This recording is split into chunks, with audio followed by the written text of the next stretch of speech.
asked him 2 questions. I said, as he himself said a few weeks ago, does he expect them to stand on the same manifesto? I answer it, yes.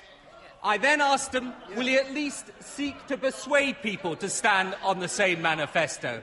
I answer yes. He is so weak and powerless he can't even say. I mean, well, is it not? He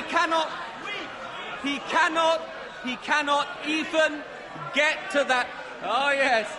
Yeah. Is it not extraordinary? Order! Order, House must come to order. Extraordinary.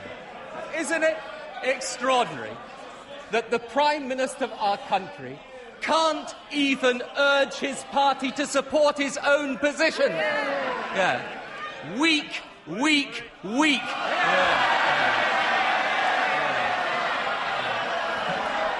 Weak.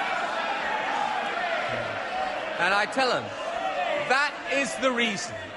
His weakness and his failure of leadership are the reason his government is the incompetent mess it is. Whenever. Mr. Speaker, people may know the game. I know my right honourable friend does, who wants to be a millionaire. So where will the cuts come? Will they come, A, on health, B, on schools, C, on the police, D, on pensioners? There's not much point in asking the audience, because they don't know. He could always phone a friend, or even the Shadow Chancellor, and I'll help him with the answer. It would fall on schools and on hospitals and on the police and on pensioners. Mr. Speaker, if I can change TV programme for a moment, I know he's very keen on summing up policy in 6 words. Well, how about this? You are the weakest link. Goodbye.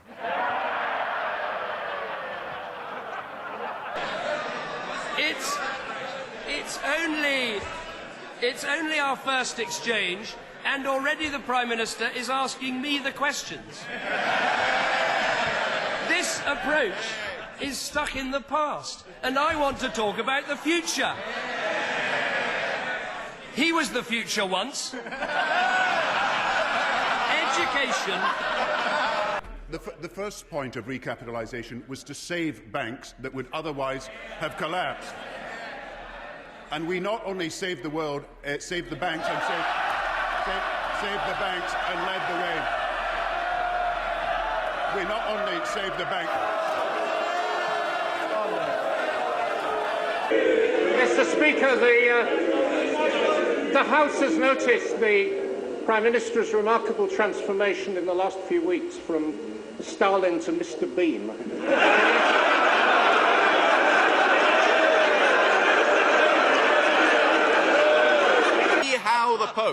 To see how the post of a permanent president of the European Council could also evolve is not difficult even for the humblest student of politics. And it is, of course, rumoured that one Tony Blair may now be interested in the job.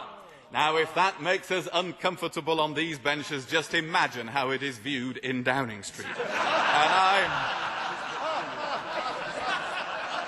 I must warn ministers opposite that having tangled with Tony Blair across this dispatch box on literally hundreds of occasions, I know his mind almost as well as they do. I can tell them that when he goes off to a major political conference of a centre-right party and simultaneously refers to himself as a socialist, he is on manoeuvres. And he is busily building coalitions as only he can. And we can all picture the scene at a European Council sometime next year. Picture the face of our poor Prime Minister as the name of Blair is placed in nomination by one President and Prime Minister after another. The look of utter gloom on his face. The nauseating, glutinous praise oozing from every head of government. The rapid revelation of a majority view agreed behind closed doors when he was, as usual, excluded. Never would he regret more no longer being in possession of a veto. The famous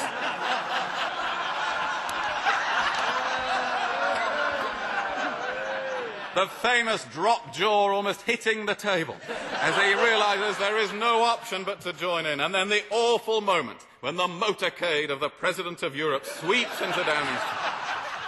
The gritted teeth and bitten nails. The Prime Minister emerging from his door with a smile of intolerable anguish. The choking sensation as the words "Mr. President" are forced out of his mouth. And then once in the cabinet room, the melodrama of "When will you hand over to me?" all over again.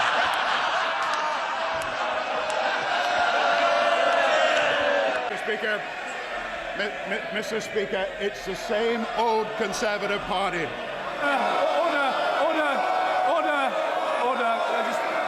Order. Members must calm themselves. There are several weeks to go. The Leader of the Opposition was heard, and the Prime Minister will now be heard. Prime Minister. Once again, he said nothing about the future. It's the same old Tories. Mr. Speaker, to think he was the future once. Mr. Speaker. Well, first of all, he raises the issue of the Foreign Secretary. Let me tell you, I think we have an excellent Foreign Secretary. And when it comes to it, there's only one person I can remember round here knifing a Foreign Secretary, and I think I'm looking at him. Will also support the celebration of the 800th anniversary of the signing of the Magna Carta next year. King John's humbling defeat centuries ago seems unimaginably distant. A weak leader who had risen to the top after betraying his brother,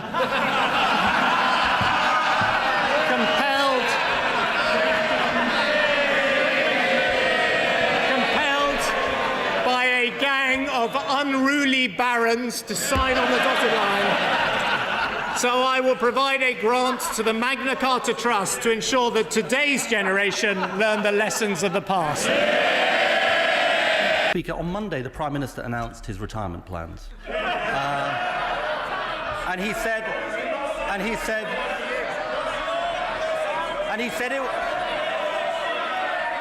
it was because he believed in giving straight answers to straight questions. Now, after 5 years of Prime Minister's questions, that was music to my ears, Mr. Speaker.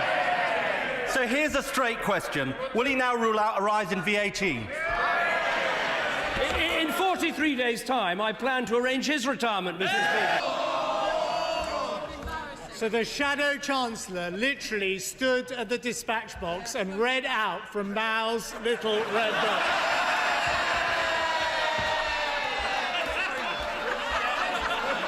And look, it's his personal signed copy.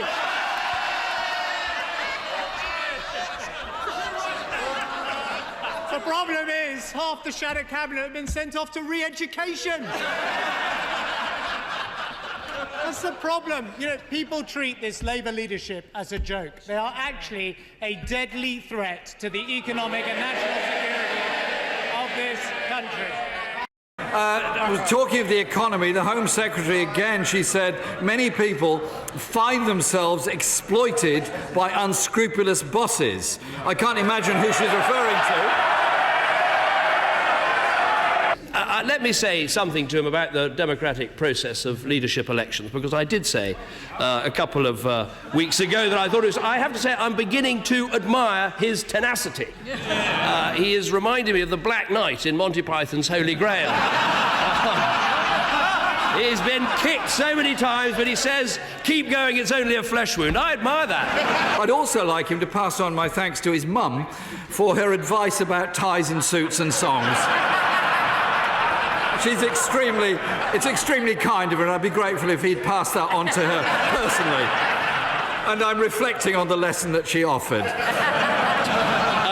I will certainly send his good wishes back to my mother. He seems to have taken her advice and is looking absolutely splendid today. But it gives me